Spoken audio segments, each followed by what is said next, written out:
नमस्कार। आज हम बात करेंगे पैसे से जुड़े मनोविज्ञान पर। मॉर्गन हाउसल की एक किताब है द साइकोलॉजी ऑफ मनी। उसी से कुछ दिलचस्प बातें लेकर आए हैं। अक्सर हमें लगता है ना कि पैसे के मामले में अगर कामयाब होना है तो बहुत स्मार्ट, बहुत होशियार होना जरूरी है। पर क्या वाकई ऐसा है? सोचिए जरा। एक कहानी है। एक बहुत ही कामयाब टेक एग्जीक्यूटिव कम उम्र में ही वाईफाई राउटर का कोई जरूरी हिस्सा डिजाइन किया, पेटेंट करवाया, फिर कई कंपनियां शुरू की, बेची। मतलब पैसा इतना के कहते हैं मजे के लिए सोने के सिक्के खरीदता था और समुंदर में फेंकता था, पत्थर की तरह। लेकिन कुछ समय बाद वो दिवालिया हो गया। कमाल है ना? अब दूसरी तरफ देखिए, एक दूसरा आदमी रोनाल्ड रीड, वो एक चौकीदार थे और गैस स्टेशन पर भी काम करते थे। अच्छा। बिल्कुल आम जिंदगी, कोई मतलब फैंसी पढ़ाई लिखाई नहीं। उन्होंने बस जो कमाया उसमें से थोड़ा थोड़ा बचाया और ब्लू चिप स्टॉक्स में, मतलब बड़ी कंपनियों के शेयरों में लगाते रहे। सालों साल, हाँ, दशकों तक। और जब उनकी मौत हुई तो पता चला कि उन्होंने $8 मिलियन से ज्यादा जमा कर लिए थे। $8 मिलियन? हाँ, और उसका भी ज्यादातर हिस्सा उन्होंने दान कर दिया। कमाल की बात है। ये दोनों कहानियां तो बिल्कुल अलग तस्वीर दिखाती हैं। बिल्कुल, ये सोचने पे मजबूर करती हैं कि पैसे के साथ आपका रिश्ता कैसा है। ये आपकी होशियारी या डिग्री से शायद उतना नहीं जुड़ा है जितना आपके व्यवहार से। सही। जैसे हार्वर्ड से पढ़े रिचर्ड फस्कॉन, फाइनेंस के जानकार, वो भी दिवालिया हो गए। कर्ज, गलत फैसले। और दूसरी तरफ रोनाल्ड रीड, जिनके पास कोई डिग्री नहीं थी, वो सिर्फ धैर्य रखकर लगातार बचत करके अमीर बन गए। हाँ, ये किसी और फील्ड में शायद ही नहीं देखने को मिलता। मतलब आप कितने भी अच्छे डॉक्टर हो, अगर आपका व्यवहार ठीक नहीं तो शायद आप प्रैक्टिस ही ना कर पाए। हाँ, लेकिन फाइनेंस में ऐसा लगता है कि व्यवहार का रोल बहुत बहुत बड़ा है। तो फिर सवाल यही उठता है कि लोग पैसे को लेके इतने अलग-अलग तरीके से क्यों सोचते हैं, क्यों ऐसे फैसले लेते हैं? देखिए, इसका एक बहुत बड़ा कारण, जैसा आपने इशारा किया, वो है हमारे अपने निजी अनुभव। निजी अनुभव? हाँ, मतलब सोचिए, दुनिया में आज तक जो कुछ भी हुआ है उसका शायद 0.0000001% ही हमने खुद देखा या महसूस किया होगा। हाँ, बहुत थोड़ा सा हिस्सा। हाँ, लेकिन वही छोटा सा हिस्सा हमारे सोचने के तरीके को, हमारे फैसलों को करीब 80% तक कंट्रोल करता है। तो कोई भी पागल नहीं है।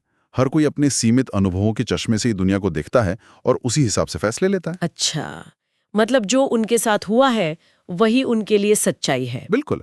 और यही अनुभव हमारे अंदर कुछ खास तरह के पूर्वाग्रह, मतलब कॉग्निटिव बायसेस भी पैदा करते हैं। जैसे हाल में जो हुआ उसे ज्यादा अहमियत देना। और ये हमें गलत वित्तीय फैसले लेने पर मजबूर कर सकता है। मिसाल के तौर पर सोचिए, जिसने बहुत गरीबी देखी है बचपन में, वो जोखिम और फायदे के बारे में वैसे नहीं सोच सकता जैसे कोई अमीर बैंकर का बच्चा सोचेगा। हाँ, बिल्कुल।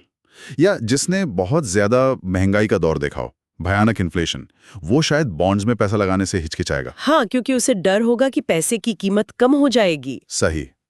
जबकि कोई ऐसा व्यक्ति जो स्थिर कीमतों के दौर में बड़ा हुआ हो, उसे ये बात शायद अजीब लगे। किताब में भी एक उदाहरण था ना, जन्म के साल वाला। हाँ, बिल्कुल। जैसे कोई 1970 में पैदा हुआ, उसने अपनी टीनेज और 20s में स्टॉक मार्केट को 10 गुना बढ़ते देखा, जबरदस्त तेजी। और जो 1950 में पैदा हुआ, उसने उसी उम्र में बाजार को लगभग सपाट पाया, कोई खास बढ़त नहीं। तो जाहिर है स्टॉक मार्केट को लेकर दोनों की सोच, उनका नजरिया बिल्कुल अलग होगा। बिल्कुल। और इसका उनकी समझदारी या आईक्यू से कोई लेना देना नहीं, बस उनका दुनिया देखने का अनुभव अलग था। तो इसी लॉजिक से अगर देखें तो जैसे कम आय वाले लोग लॉटरी टिकट पर ज्यादा खर्च करते हैं। हाँ, ये अक्सर कहा जाता है। तो हमें शायद ये अजीब लगे, लेकिन हो सकता है उनके लिए वो एक बेहतर जिंदगी का सपना खरीदने का शायद अकेला तरीका हो जो उन्हें दिखता है। एक ऐसी जिंदगी जो वो दूसरों को जीते हुए देखते हैं। हाँ, तो उनके अपने हालात और अनुभवों के हिसाब से वो फैसला उस पल में शायद उन्हें ठीक लगता हो। बिल्कुल, ये एक जरूरी नुक्ता है, दूसरों के फैसलों को उनके नजरिए से देखना। और एक और बात है, पैसे से जुड़े कई सारे जो आज के तरीके हैं वो बहुत नए हैं। नए मतलब? जैसे रिटायरमेंट के लिए सोचना और बचत करना, ये कोई बहुत पुरानी बात नहीं है। अच्छा। हाँ, या फिर अमेरिका में जैसे 401k या रॉथ आईआरए प्लान्स हैं, या बड़े पैमाने पर स्टूडेंट लोन मिलना, या इंडेक्स फंड में निवेश करना। इंडेक्स फंड जो पूरे बाजार की नकल करते हैं। हाँ, ये सब चीजें कुछ दशक पुरानी ही तो है। मतलब मानव इतिहास के लिहाज से देखें तो बिल्कुल नहीं। सही बात है, हमने कभी इस तरह सोचा ही नहीं। तो हम सब एक तरह से इस नए फाइनेंशियल खेल के नए खिलाड़ी हैं। हम सब अभी सीख ही रहे हैं। तो गलतियां होना तो फिर स्वाभाविक है। हाँ बिल्कुल, और अलग अलग तरीके अपनाना भी, क्योंकि ये इतने नए हैं कि कोई एक पक्का सही तरीका अभी बना ही नहीं है।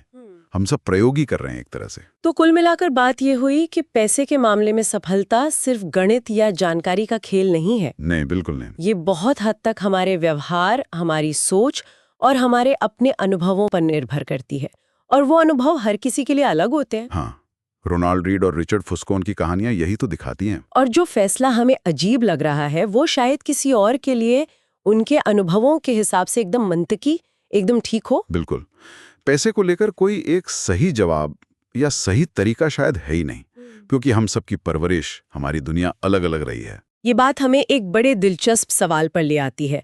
अगर हमारे अपने अनुभव इतने सीमित हैं और पैसे संभालने के ये जो आधुनिक तरीके हैं ये इतने नए हैं कि इनके लंबे नतीजे अभी पूरी तरह हमें पता भी नहीं, तो फिर हमें अपनी अंदरूनी समझ पर, अपनी गट फीलिंग पर कितना भरोसा करना चाहिए?